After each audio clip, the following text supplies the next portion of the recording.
Assalamualaikum warahmatullahi wabarakatuh. Syukur alhamdulillahirabbil alamin kita bisa berjumpa lagi di channel Doa 69. Saya doakan untuk kalian semuanya yang lagi menyimak channel Doa 69 dipanjangkan umurnya, sehat walafiat, banyak rezekinya, dipermudah segala urusannya, dan diampuni segala dosa-dosanya. Dan mudah-mudahan kelak di akhirat menjadi penghuni surganya Allah Subhanahu wa Ta'ala. Amin. Allahumma amin. Sahabat Doa 69, mudah-mudahan salam serta salam semoga tetap tercurahkan kepada junjungan kita, yakni baginda Rasulullah Sallallahu Alaihi Wasallam. Allahumma salli ala Sayyidina Muhammad wa ala ali Sayyidina Muhammad. Sahabat Doa 69, dalam agama Islam, peran ulama memiliki posisi yang sangat penting. Ulama adalah para cendekiawan agama yang memiliki pengetahuan mendalam tentang ajaran Islam dan bertugas untuk memberikan pengajaran, bimbingan, dan fatwa kepada umat muslim. Mereka dianggap sebagai pemimpin spiritual yang membimbing umat dalam menjalankan ajaran agama dengan benar. Selain itu, ulama juga berperan dalam menjaga kemurnian ajaran Islam dan melawan pemahaman yang salah atau menyimpan mereka, bertugas untuk memerangi ekstremisme, intoleransi, dan pemahaman agama yang sesat.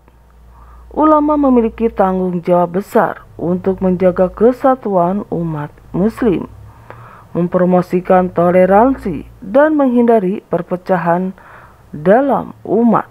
Namun, dalam beberapa hadis Rasulullah Shallallahu Alaihi Wasallam telah memberikan peringatan tentang adanya ulama jahat di akhir zaman.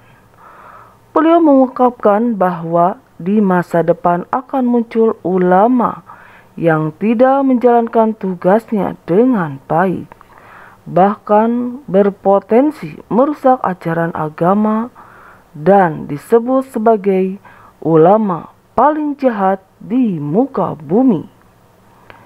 Dalam sejarah Islam telah terjadi dua perang besar yang dapat dikaitkan dengan ulama yang jahat ini. Peran pertama terjadi pada masa setelah wafatnya Khalifah Utsman bin Affan yang menyeret nama Ali bin Abi Thalib dan Aisyah istri Rasulullah Shallallahu Alaihi Wasallam dalam peperangan. Peran kedua terjadi pada masa Khalifah setempat di mana ulama-ulama yang jahat mendukung pemberontakan terhadap Khalifah Ali dan terlibat dalam pertempuran melawan pasukan yang setia pada Ali.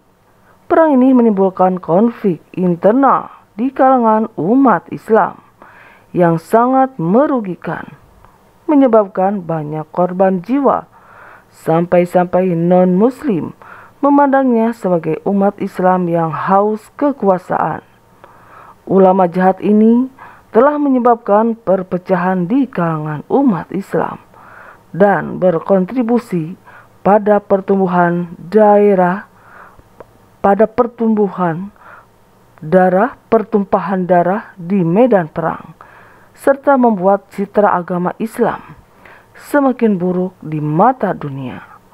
Ulama yang seperti ini disebut sebagai ulama merujuk kepada kelompok ulama yang memiliki pengetahuan agama seperti Al-Quran, hadis, fikih, dan sejarah Islam, tetapi kurang memiliki integritas dan kualitas moral yang baik. Mereka mungkin memiliki pengetahuan yang cukup tentang ajaran agama, mampu mengutip sumber-sumber agama, dan berbicara tentang masalah agama dengan wibawa dan semangat yang meledak-ledak. Akan tetapi, cenderung menggunakan pengetahuan mereka untuk tujuan pribadi atau kelompok tertentu. Mereka dapat memanipulasi ayat-ayat Al-Quran atau hadis untuk membenarkan tindakan atau pandangan mereka yang menyimpan. Mereka juga mungkin menyalahgunakan otoritas mereka untuk mempengaruhi dan memanipulasi masyarakat. Ulama cenderung mengabaikan tanggung jawab sosial mereka sebagai pemimpin spiritual dalam masyarakat. Mereka mungkin tidak berperan aktif dalam memperbaiki kondisi masyarakat.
Pernah menyampaikan tentang umat Islam yang terpecah menjadi 73 golongan.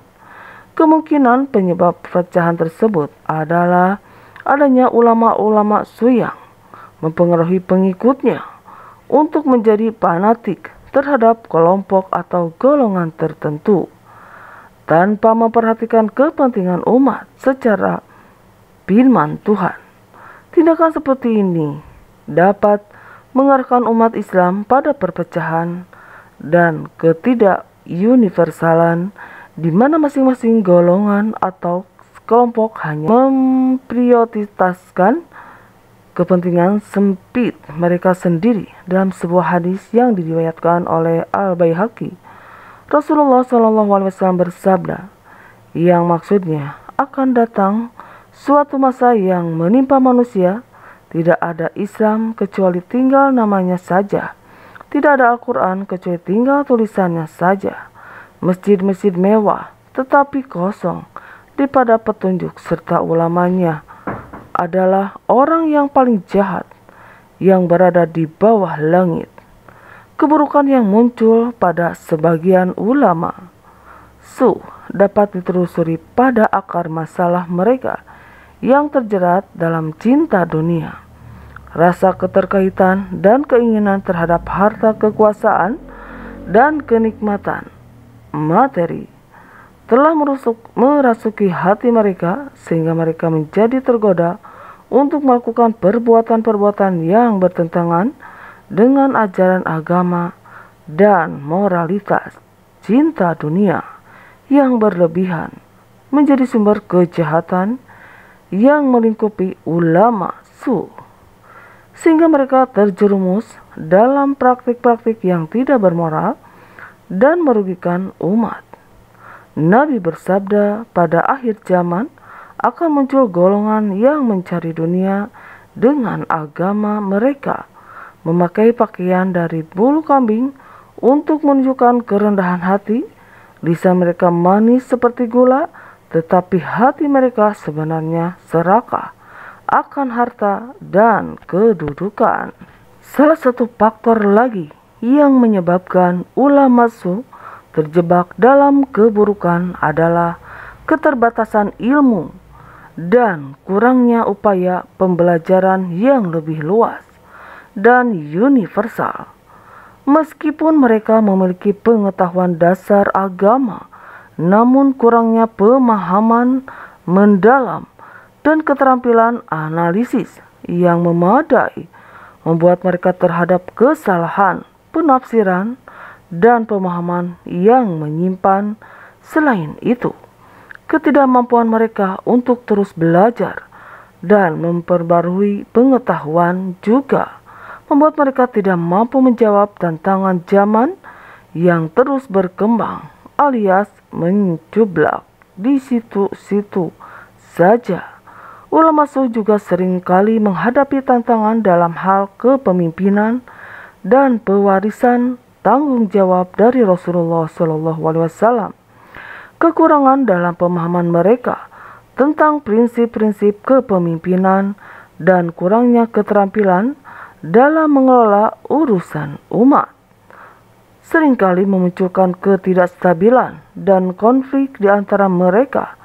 Tidak adanya figur pemimpin yang mampu mewarisi kepemimpinan dengan baik dari Rasulullah SAW yang menyebabkan ketidakpastian dan kekacauan dalam tata kelola agama. Salah satu faktor yang mempengaruhi kebugaran ulama suh adalah pemilikan dan pengendalian yang ada pada mereka, terjerat dalam ikatan kepentingan pribadi atau kelompok tertentu pula, masuk dalam disesatkan dan dimanfaatkan untuk tujuan yang tidak sesuai dengan prinsip-prinsip agama. Pengaruh eksternal dalam bentuk kekayaan, kekuasaan, atau dukungan politik dapat mempengaruhi independensi dan integritas ulama suh, sehingga mereka tidak lagi menjalankan tugas mereka secara objektif dan adil. Kehadiran dengki dan hasad dalam komunitas ulama suh menjadi salah satu faktor yang menghasilkan keburukan dalam gerakan dakwah mereka. Persaingan yang tidak sehat dan rasa iri terhadap kesuksesan serta pengaruh yang dimiliki oleh ulama lain seringkali mengganggu hubungan dan kerjasama antara mereka. Ketidakharmonisan antara ulama suh dapat merugikan umat karena mereka tidak dapat bekerja secara bersama-sama untuk kebaikan umat dan malah menyebabkan kebingungan di kalangan masyarakat. Sayangnya, dalam beberapa kasus ada ulama yang hadir hanya untuk mencari keuntungan materi dan uang. Mereka menjadikan agama sebagai alat untuk memperoleh kekayaan pribadi tanpa memperhatikan tanggung jawab spiritual dan moral mereka terhadap umat. Motivasi yang salah ini merusak reputasi ulama dan menyebabkan ketidakpercayaan masyarakat terhadap mereka, serta merugikan perkembangan dan pemahaman agama yang sejati. Ada golongan ulama ia mengajak kepada kebaikan tanpa menunjukkan teladan, yang menyatakan bahwa ulama suh duduk di depan pintu surga mengajak manusia masuk dengan ucapan mereka, namun perbuatan mereka justru mengajak manusia masuk neraka. Mereka mengatakan kepada manusia, mari masuk, tetapi perbuatan mereka menyesatkan. Jangan mendengarkan mereka. Jika seruan mereka benar, seharusnya mereka sendiri yang pertama memenuhinya. Hal ini senada dengan mereka menyesatkan. Jangan mendengarkan mereka. Jika seruan mereka benar, seharusnya mereka sendiri yang pertama memenuhinya. Hal ini senada dengan ayat 2-3 dari surat As-Saff. Wahai orang-orang beriman, kenapakah kamu mengatakan sesuatu yang tidak kamu kerjakan? Amat besar kebencian di sisi Allah bahwa kamu mengatakan apa-apa yang tidak kamu kerjakan. Ibnu Katsir mengatakan, manusia terlalu bergantung pada ulama, ahli ibadah, dan pemimpin. Jika golongan yang diharapkan baik, maka manusia akan baik. Tetapi, jika golongan tersebut rusak, dunia ini pun akan rusak. Umar bin Khattab pernah menyatakan bahwa yang merusak Islam adalah tersesatnya seorang alim, perselisihan munafik dengan ayat Al-Quran, dan penetapan hukum oleh para imam. Yang menyesatkan ulama adalah musuh Allah. Mereka memutarbalikan urusan demi nafsu dan keserakahan dunia mereka. Seharusnya menjadi pengajak manusia ke jalan Allah, tetapi mereka justru menjadi sesat yang menyesatkan, mengajak manusia ke jalan setan. Ulama fasik yang akan masuk neraka sebelum penyembahan berhala, karena kesalahan mereka yang tidak sama dengan golongan yang salah paham. Periode setelah wafatnya Nabi Muhammad menyaksikan munculnya perpecahan dan konflik yang dipicu oleh ulama su. Contoh konkret dari konflik ini adalah perang Jamal dan perang Sahifin. Perang Jamal terjadi pada tahun 656 Masehi setelah terbunuhnya Khalifah Utsman bin Affan dan terpilihnya Khalifah Ali bin Abi Thalib sebagai pengganti. Aisyah, istri Nabi Muhammad, meluncurkan kampanye militer melawan Khalifah Ali, sepupu sekaligus menantu Nabi Muhammad Sallallahu Alaihi Wasallam.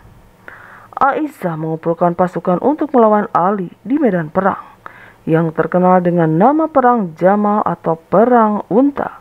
Perang ini merupakan salah satu konflik besar dalam sejarah awal Islam dan melibatkan kaum muslimin yang saling bertikai, perbedaan pendapat, dan rivalitas politik di antara mereka, termasuk perbedaan dalam menentukan siapa yang berhak menggantikan Khalifah Utsman, menjadi pemicu terjadinya perang ini. Konflik ini menjadi pertempuran antara dua pihak yang sebelumnya bersatu dalam memerangi musuh-musuh Islam. Perang ini tidak hanya menimbulkan korban jiwa yang banyak, tetapi juga memperdalam perpecahan dan konflik internal umat Islam.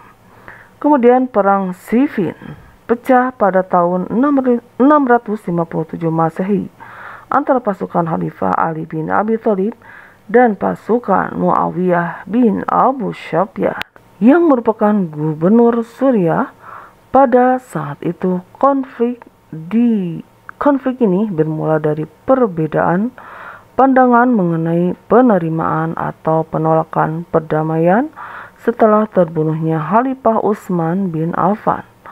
Ali dan Muawiyah tidak dapat mencapai kesepakatan damai, dan pertempuran berkecamuk di Siffin, sebuah daerah di dekat sungai Efrat di Suriah.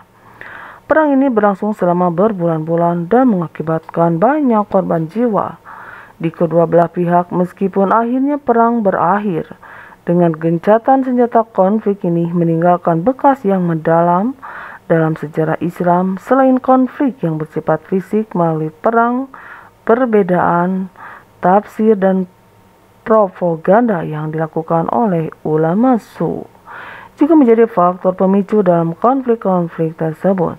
Para ulama menginterpretasikan ajaran Islam dan keputusan politik dengan cara yang berbeda-beda. Mereka menggunakan pengaruh dan otoritas mereka untuk mempengaruhi massa dan menyebarkan propaganda yang mendukung pihak yang mereka anut. Perbedaan pendapat ini lantas memicu perselisihan dan konflik antara kelompok-kelompok yang mengikuti masing-masing. Ulama suh, perpecahan dan konflik yang dipicu oleh ulama suh memiliki kerugian dan dampak negatif yang signifikan. Pertama, terjadinya perang-perang antara muslim sendiri menyebabkan banyak korban jiwa dan kehancuran. Walau alam bisawab. Mudah-mudahan kita bisa mengambil i'tibar bahwa kita harus lebih berhati-hati untuk mencari ilmu dan untuk berguru kepada ulama yang benar-benar takut kepada Allah Subhanahu wa Ta'ala. Mudah-mudahan video ini bermanfaat dan mudah-mudahan Allah selalu memberikan petunjuk kepada kita semuanya. Amin. Allahumma amin. Walau alam bisawab. Wassalamualaikum warahmatullahi wabarakatuh. Hai, kamu belum subscribe ya? Subscribe sekarang and like, comment, share, and subscribe pokoknya ya.